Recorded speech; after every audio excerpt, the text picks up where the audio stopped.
beautiful people, welcome back to my channel. My name is Prosi and I'm so happy I'm back. In today's video I'm going to talk about the Pakistan tradition, marriage, dating and other things. I've been to Pakistan before and these are things I'm going to talk about, the things I actually experienced, the things I saw when I was in Pakistan.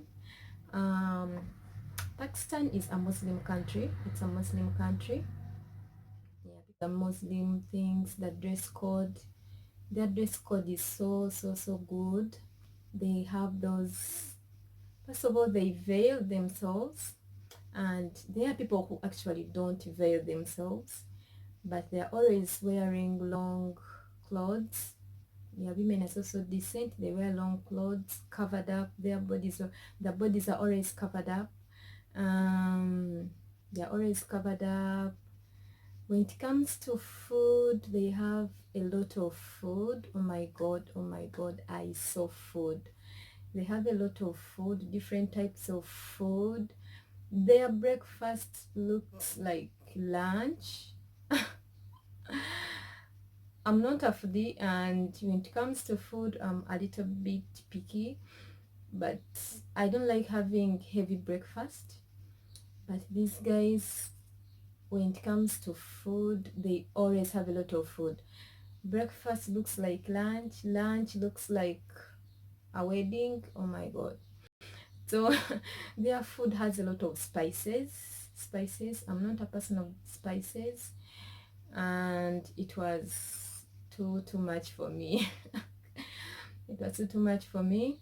Yeah, their food is so nice. It's also nice. They have biryani, they eat a lot of different types of food. They have a lot of sweet. They eat a lot of sweet actually. I personally, I don't like eating a lot of sweet stuff. They eat a lot of stuff that is sweet. Their food has a lot of sweet things. The dessert is sweet. Oh my god, they have food. That's all I can say. They have a lot of food. And when it comes to dating, it's kind of different. It's kind of different because these guys still do the connection thing, like one person, one family is connected to some other family, so they get their daughter married to this guy. So they don't have anything like dating, like courtship, like dating for years, then marriage, then, you know, for them they can even marry in 1 week, 2 weeks, months, as long as they get connected, because most of the times families connect their daughters to someone's son to daughter, to someone's daughter. So they still do that thing of someone looking for a wife for you, someone looking for a husband for you. I know there are still a few people who go out to date. They find someone they like, date a little bit and marry, but most of the marriages are through that, just connections. Someone gets the other one and they are connected. If they like each other, they go into marriage. If they don't, so I found it a little bit, I don't know, because this is something I'm not used to, but these guys still do these things. They don't marry out of choice, like, okay, I'm getting to marry this girl because I found her somewhere, we talked, we did this. No, you meet someone because people connected you to, they just bring you someone and you connect like that. So that's their kind of dating. You don't date for a long time because avoid sex before marriage, it's a sin. So if they connect you with someone and you like each other, you get married very soon so that you avoid the other sin. So as I said, these guys are Muslims and they believe so much in God, and if you do anything out of your religion, it's a sin. So that's why their marriage is kind of rushed, to avoid such things. Getting pregnant before marriage, oh my god, this is a sin. It's like the biggest thing. You're not supposed to marry when you have kids. Everyone gets kids after marriage. No one has kids before marriage. So they do this because they don't want anyone to sin. They don't want someone to tarnish their religion and traditions and all that. So most of the girls are married when they're still virgins, when they are still pure and all that. So it's good. I think it's a good thing. Another thing is about their marriage. When you get married to someone, of course a girl, you go to the man's house, but at the man's house there are so many people who are living there. So what I want to bring in is that these guys live as a big family.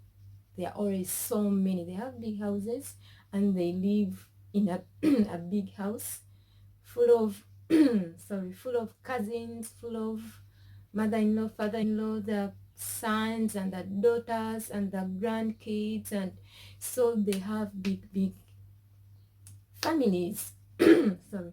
So if you're someone who's used to living in your own lane, living your own life, and you let me say you want to marry someone, you want to go to another place and live with your husband or wife. When it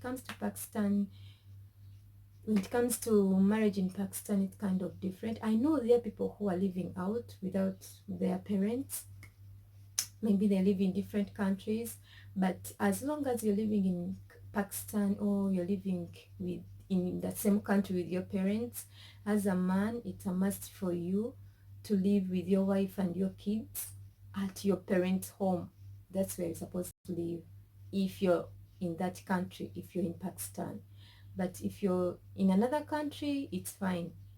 But if you're living in Pakistan, you're supposed to live with your parents. It's not like, oh, I'm living in Pakistan, I'm living in this place, and my parents are living in this place. No, it's not. The tradition is not like that. So you have to live with your wife, with your kids, and your parents. And if you have brothers, they have also to bring their wives, and that's how it is. So one thing I like about these guys is the bond, the love they have for their families. Oh my god, when it comes to family, these guys are so good. I mean, they keep each other together, they keep themselves so connected to their families. I think it's because they grew up living together, so cousins know each other so well. They know their uncles, they know their aunties, they know everything. They know their families so well. When it comes to family, these guys are so good. And this brings in this thing of marriage between cousins. If you're my sister, if you're my brother, we are not supposed to marry. But your kids can marry my kids. Yes. Your kids can marry my kids if you are brothers and sisters. The only person you can't marry is your sister or your brother. Otherwise, you're free to marry anyone. So your cousins, if you're my cousin, we can marry. Our kids can marry each other. Oh my god. Yeah, our kids can marry each other. I found it so weird, but it's true. If you have your cousin and you grew up in the same house, can you imagine? You grew up in the same house as kids, playing around, running around as kids. When you grow up, you can marry each other. They don't have anything. They don't have any problem with that. So that's their religion. That's their traditions. I mean, those are their traditions. The only person you can't marry is your brother. So you can marry anyone. Another thing I noticed about these people is when it comes to raising kids, when it comes to raising children, they give it their whole. Yes, they do their best. They give the best to their kids. They take them to the best schools, to the best countries to study. So when it comes to raising kids, a kid, I don't know how to explain this, but they are so attached to their children. I know everyone is attached to their children. I know we all love kids. We all, without marriage, a young girl or a young man isn't supposed to marry before the elder one in the family. Let me say you're the youngest girl, you're the youngest boy in the family. You have to wait for your big brothers to or your big sisters to get married. If you do marry before them, it's not really a good thing. The other brother is going to feel ashamed. The other sister is going to feel ashamed. The society is going to look at him or her in a bad way. So they always encourage the older kids, I mean the elder kids, to marry before the young ones so that they don't get ashamed. Yeah, it's also rare for someone to marry from a different culture or different country, like marrying maybe a white guy or a black person, something like that. It's also so rare, though I've seen something like parents were so strict about marriage, about marrying the same person, about marrying a person from a different culture. But these days, parents are getting to know these things about, I mean, they're giving their daughters and sons this freedom of marrying anyone they want to marry.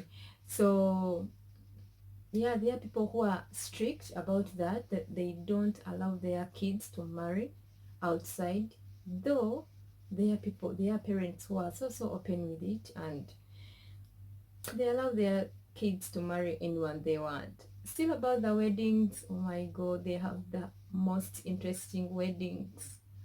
Their weddings are so full of life. My god. Their weddings are so nice. A lot of music, a lot of dancing. These guys do dance. I'm telling you, these guys do dance. Dances can take like 3 hours just dancing. Different groups of people. Like, let me say you have your family, and as I said, they have big families and they know each other. So when there is a wedding, they form these small groups for kids, for teenagers, for old people, for aunties, for uncles, for you know. So I mean, like, a lot of groups are formed, they have different performances. So it's a wedding, but everyone is entitled to dance. No one sits down. Yes, no one sits down, even if you're old. Everyone is supposed to dance. So when it comes to music, dancing, these people, when it comes to that, they are so good. A wedding is a wedding full of joy, full of laughter, full of life. People do dance, music is always there, kids do dance, everyone's supposed to dance. When it comes to food at the wedding, it's always a lot, a lot, a lot, I'm telling you.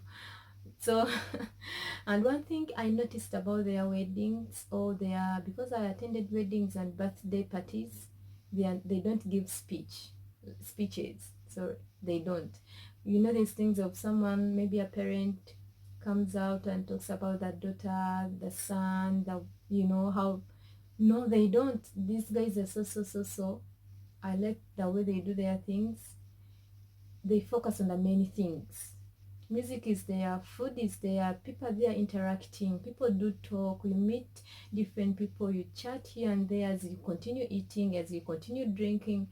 Things of wasting time with speeches, and they don't they don't give speeches. So that's one cool thing I liked about this, because I mean, they don't waste time, doesn't waste time. And their weddings are usually in the night. I've never seen something like this where a wedding starts at 11. Yes, 11 in the night, and it ends, I don't know, in the morning.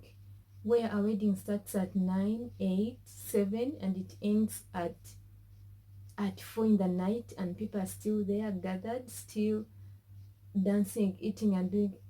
I was never used to that. I mean, in Africa back home, our weddings are during day.